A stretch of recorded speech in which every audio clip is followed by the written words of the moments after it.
Hi there, thanks for burning your tires on over our way. This is Green White Checkered finish presented by the new 2011 Ford F-150. My name is Bo Estes, and this guy always has something to say. It's Mike Bell. What you got, buddy? We are back for another season. That's right. After all the stupid things that we said, Ford was still nice enough to pay for this. So once again, we're built Ford tough, and once again, you are part of the show by getting your comments here on the program, streaming through the magic of the internet on our screen. Yeah, we love to do that. They're streaming through the magic of the internet. Wonderful. And you know, we can be negative a lot of times, but right now, we have to be positive. The Daytona 500, a dream for NASCAR. 20-year-old Trevor Bayne gets it done.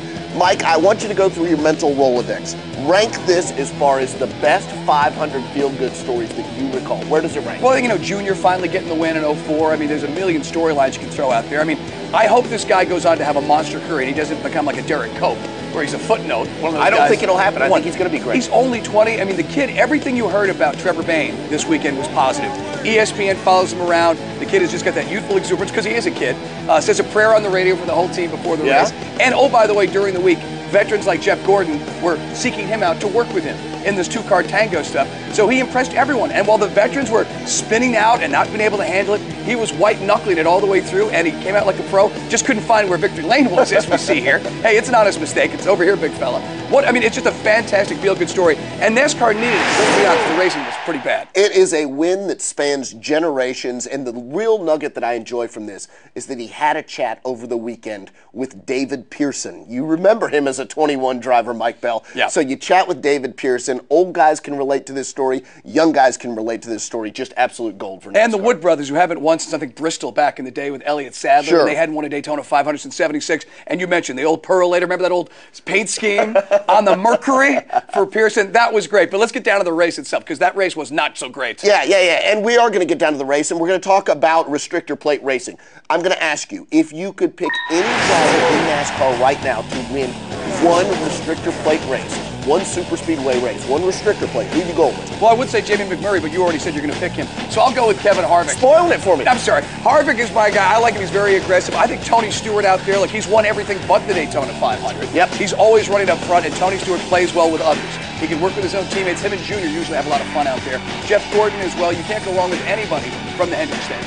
Mike, I did something that I know you're not fond of, and I know you won't endorse. I did some research. Numbers. I looked up some math. And over the last 5 years, nobody, and I mean nobody, has won more at these restrictor plate courses than one Jamie McMurray. Much maligned, but Jamie McMurray gets it done. 3 wins in the last 5 years on the Sprint Cup Series. So he's my guy. I go with results. No, and you look at Earnhardt Ganassi. I mean, you look where these guys are right now. I mean, you think about the engine package they had. You think about how some of the guys couldn't handle it. Jamie McMurray could. Jamie McMurray's won at the Brickyard. They've won everything, including the 24 hours at Daytona. I mean, Ganassi's really got it dialed in at the biggest events of the year. And it's interesting because you'd like to pick a guy like Tony Stewart, but he has never won a Daytona 500. However, at Daytona, look at his nationwide results. 4 straight down there in the nationwide at Daytona. So it's a tough pick. But I'm going with Jamie McMurray, and we're going to move on now. All right, big And fella. we're going to talk about this new fancy racing at Daytona. This coupling, TD, 2 drivers coupling together.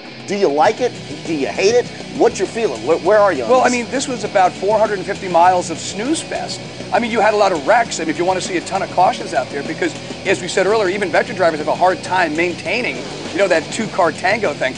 I don't know. The idea that guys are on the car radio just talking to everybody, trying to find a partner, okay, that's compelling, interesting. But for my money, this was not great racing. And we had guys like Burton. Those engines blew up. Harvick was out. Then you had the big wreck early in the race, which took out, for all intents and purposes, half the stars, like Jimmy Johnson and Jeff Gordon and most of the Roush Fenway guys. So, with all due respect to Trevor Bayne, it's great that he wins, but because most of the big dogs are out, Trevor Bayne won.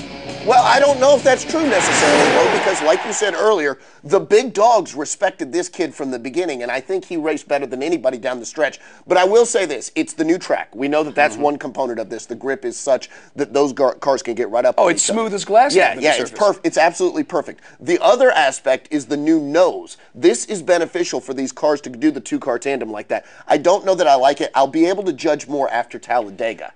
I know that NASCAR is so freaked out about cars going in the stands. They're so worried about that. They should be. When they were averaging over 206 miles an hour in the Bud Shootout in practice, they tweaked it. They lowered, the air pressure into the car, another plate. I don't know. Why can't you just push the fans back another 50 or 100 feet and let these guys tear it up? Yeah, I agree. I agree. I just think they should be concerned All right. about cars catapulting into the stands. Just You've a been to feeling I got. Talladega. Who at Talladega want to go home with a fender?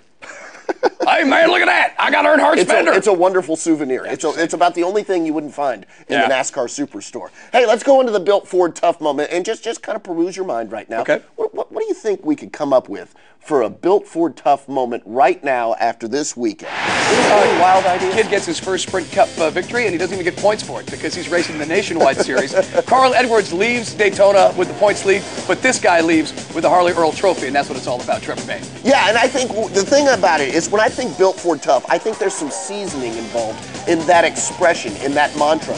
But this kid at 20 breaks any mold that you ever have because coming down the stretch, he raced like a veteran to me. The way that he manipulated that field and brought that race home was unbelievable for Well, my you money. do hope that this is the start of some many great things for this young man's career. That he's not going to be a one-trick pony. That he will and go and win many more races, and he will find his way to victory lane in the Nationwide Series and in the Sprint Cup. You know he's going to have a heck of a Monday, right? Oh yeah. He's Mike. I'm Bo. This is Green White Checkered Finish. Thanks for watching, everybody.